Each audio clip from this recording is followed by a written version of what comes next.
भारत की सड़कों को टोल टैक्स वाली गुलामी से कब मिलेगी आजादी। नमस्कार, आप देख रहे हैं जन दर्पण का प्रोग्राम सत्ता गणित। मैं हूं निधि। बातें तो लोग बहुत करते हैं और बहुत कहते भी हैं कि हमारा देश आजाद हो चुका है। देखा जाए तो आजादी की बातें बहुत लोग करते हैं, लेकिन बहुत सारी चीजें ऐसी भी हैं जिनसे अभी तक हमें आजादी नहीं मिली है। आज भी हमारा देश टोल टैक्स वाली गुलामी से आजाद नहीं हुआ है।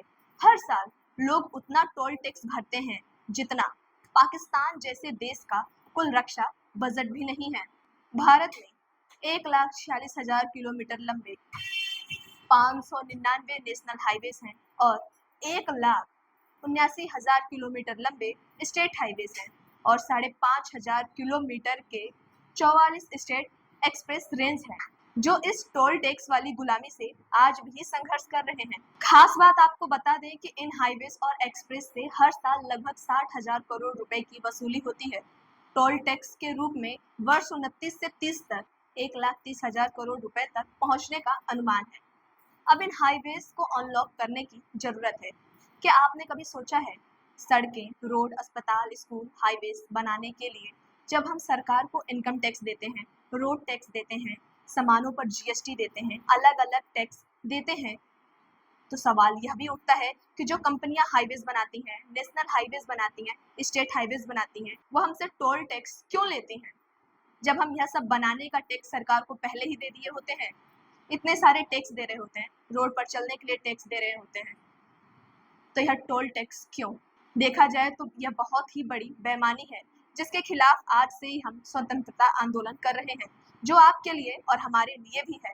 अब हमें टोल टैक्स से आज़ादी पानी होगी, क्योंकि यह जो टोल टैक्स है यह बहुत बड़ा झोल बन चुका है। इसलिए इसे टोल टैक्स नहीं, झोल टैक्स कहना ज़्यादा सही होगा। मध्य प्रदेश रिपोर्ट के अनुसार वहाँ के हाईवेज पर अंधाधुंध टैक्स वसूलने का खेल जारी है।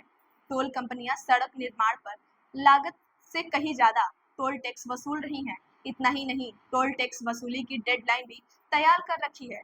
मसलन कुछ हाईवेज ऐसे हैं जिन पर सड़क निर्माण की लागत निकल गई है, लेकिन अगले 8 से 10 साल और टोल टैक्स वसूले जाने का प्लान है। समझिए इस रिपोर्ट में टोल टैक्स का खेल। मध्य प्रदेश में 2003 में कांग्रेस की सरकार गिरने के पीछे दो सबसे बड़ी वजह थी, बिजली और सड़क। तब आलम यह था कि बिजली कटौती अपने चरम पर थी और पूरे राज्य में सड़कों की हालत जर्जर थी। बीते 15 से 16 वर्षों में सड़कों की स्थिति में काफी सुधार किया गया है। आप भी जब बेहतरीन सड़कों से गुजरते होंगे तो आपको हर टोल प्लाजा पर टोल देना पड़ता है। आपके इस टोल के पैसे से टोल कंपनियां करोड़ों रुपए कमा रही हैं।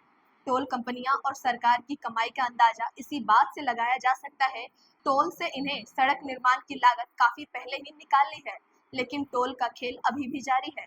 तो इस पर क्या है आपकी राय? हमें कमेंट बॉक्स में जरूर बताएं।